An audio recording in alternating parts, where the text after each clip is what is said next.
Nagmarka ng makabuluhang aktibidad ng probinsya ng Catanduanes na opisyal na idineklara ito bilang Stable Internal Peace and Security nito lamang ika-3 ng Disyembre taong kasalukuyan. Ang nasabi aktibidad ay ginanap sa Virac, Catanduanes na dinaluhan ng Philippine National Police, Armed Forces of the Philippines, Philippine Coast Guard, local government ng Catanduanes at mga kinatawan mula sa iba't ibang ahensya ng gobyerno at komunidad.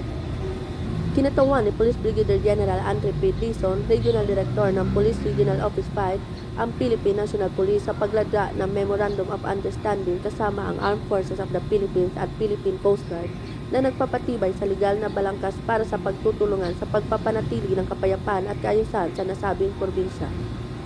Pinangunahan ni Police Colonel Edward D. Quijano, Provincial Director, Catanduanes Police Provincial Office, ang bagong Pilipinas Pledge at lumahok sa covenant signing kasama iba pang mga pinuno ng mga tanggapan na muling pinagtitibay ang kanilang pangako sa kapayapaan at pagbabago.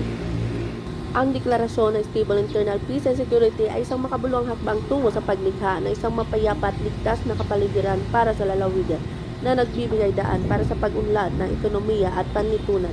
Dahil sa bagong Pilipinas, ang gusto ng pulis ay ligtas ka. Mula dito sa Legazpi City, Albay, ako ang inyong PNN correspondent, Police Corporal Doxy Charity Casasos, alagad ng batas, tagataguyod ng Balitang Pulis.